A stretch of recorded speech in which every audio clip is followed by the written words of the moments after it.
Caríssimos irmãos, salve Maria! Meu nome é Danúbia Castro. E o meu é Estevão Castro. E esta é a página Novena pelo Brasil.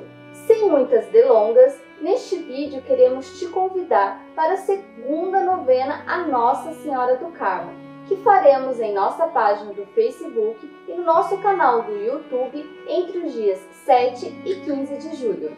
Na primeira vez que fizemos essa novena, no ano passado, explicamos a história de São Simão Stock, fundador da Ordem Carmelita, como também a origem do Santo Escapulário. O link da história está aqui na descrição desse vídeo. Desta vez, porém, falaremos brevemente aqui a história de um outro carmelita. Na verdade, outra, Santa Teresa d'Ávila, doutora da Igreja, que nasceu em 28 de março de 1515 e morreu em 4 de outubro de 1582 na Espanha. Ela foi a responsável, junto com São João da Cruz, de uma profunda reforma na Ordem Carmelita, formando os Carmelitas Descalços.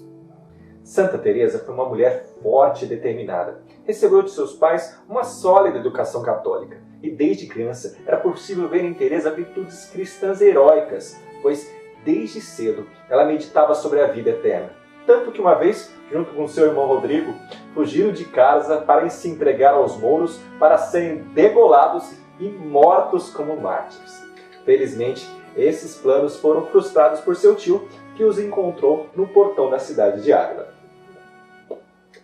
Porém, Santa Teresa, como nós, ficou sujeita aos vícios e perigos mundanos, onde adquiriu de sua mãe um mau hábito de leitura de romances, suscitando nela a vaidade, fazendo que ela se envolvesse com namoricos com o primo.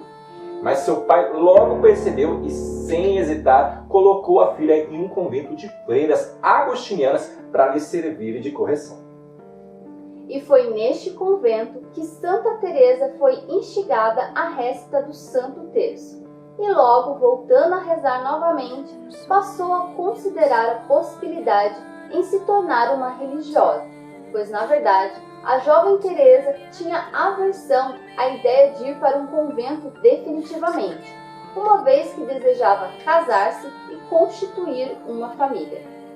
Mas quando ela parou para pensar e viu que na verdade seu maior desejo era ir para o céu, viu a melhor maneira para isto acontecesse era que se tornasse uma monja. E por isso, depois de algumas dificuldades com seu pai, ela, aos 20 anos, foi para o convento das Irmãs Carmelitas da Encarnação de Ávila, o famoso mosteiro da Encarnação. E mesmo no convento, era difícil desenvolver-se numa vida espiritual e religiosa. Apesar das regras e orações em coro, a vida no convento era pouco piedosa. E logo Teresa perdeu o gosto pela oração íntima. Mas depois de uma forte doença que quase a matou e a perda de seu virtuoso pai, passou a dedicar-se com uma determinada determinação à oração íntima e contemplativa. Mesmo assim, um dia quando estava rezando diante de uma imagem de Jesus sofredor, perguntou-lhe em oração por que ele sofria tanto. Qual foi a sua surpresa que Jesus respondeu que sofria por causa das conversas vãs que Teresa tinha no parlatório do convento.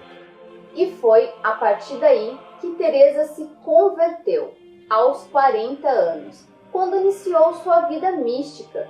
Logo depois, com muita dificuldade, conseguiu licença para fundar um Carmelo pequeno, o Carmelo de São José, que junto com 12 outras monjas fundaram na cidade de Ávila.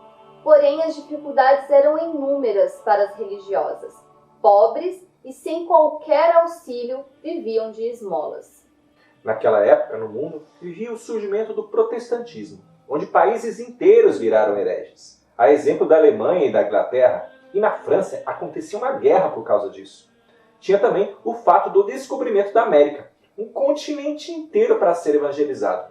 E Santa Teresa se afligia muito devido a isto, pois sentiu o chamado para ser igreja e cumprir o que Cristo nos pede, ide pelo mundo inteiro e anunciar o Evangelho a toda criatura. Mas o que poderia fazer Teresa, que vivia em um Carmelo paupérrimo, vivendo de esmolas com outras 12 monjas? Bom, vamos ler aqui um trecho do livro Caminho de Perfeição, escrito por Santa Teresa, que irá nos responder essa nossa pergunta. Sendo mulher e ruim, senti-me incapaz de trabalhar como desejava para a glória de Deus. Tendo o Senhor tantos inimigos e tão poucos amigos, toda a minha ânsia era, e ainda é, que ao menos estes fossem bons. Determinei-me então a fazer este pouquinho ao meu alcance, que é seguir os conselhos evangélicos com toda a perfeição possível, e procurar que essas poucas irmãs aqui enclausuradas fizessem o mesmo. Já que nada valemos, nem um nem para o outro, na defesa do nosso Rei, procuremos ser tais que nossas orações possam ajudar a estes servos de Deus que, à custa de tantos esforços, se consolidam com a ciência e a santa vida e se empenham agora em combater pelo Senhor. Ou seja, Santa Teresa viu suas limitações para combater o combate que era devido. Porém, resignou-se a fazer de forma perfeita o que estava ao seu alcance. Ser santa, fazer de suas irmãs carmelitas também santas e unir-se em oração pela Santa Igreja. Portanto, guerrear por Cristo, tendo a convicção de que a oração não é um mero passatempo, mas algo salvífico para a Igreja e para elas próprias. E é exatamente esse nosso chamado. Assim como a Europa naqueles tempos de Santa Teresa, hoje, aqui no Brasil, vivemos a angústia de inúmeros ataques à fé católica e às nossas famílias. Políticos, juristas, instituições e ideologias que dedicam-se à aprovação de leis para promover o aborto, a ideologia de gênero, a perda de nossas liberdades e as destruições de nossos valores. E na Igreja, como disse o Papa Paulo VI, a fumaça de Satanás entrou. Infelizmente, hoje nos vemos perseguidos por dentro, onde muitos sacerdotes e teólogos caíram em heresias condenadas, como a teologia da libertação e o modernismo.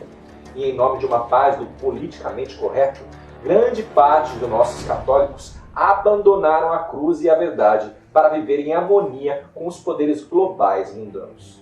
E é por isso que queremos convidar você a unir-se a nós nessa novena Nossa Senhora do Carmo e, como Santa Teresa nos ensinou, tornarmos guerreiros e fazer de nossa oração uma arma para combater os males que afligem nosso Brasil e a nossa Igreja.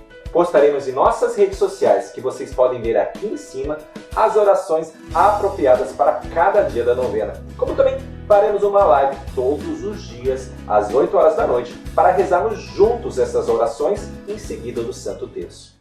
E além dessa novena, queremos te convidar para ter um propósito de oração constante pelo nosso país e por nossa Igreja. Alistarmos no exército de intercessores de Maria e dedicarmos as nossas vidas à santidade para a salvação das nossas almas e de quem amamos, pois a morte já foi vencida pela cruz de Cristo e somente pelos méritos desta cruz seremos capazes de vencer estes desafios. E com oração constante, jejum, penitência e busca da santidade, com as graças de Jesus e a intercessão de Nossa Senhora do Carmo, possamos ser para sempre conhecidos como a terra de Santa Cruz.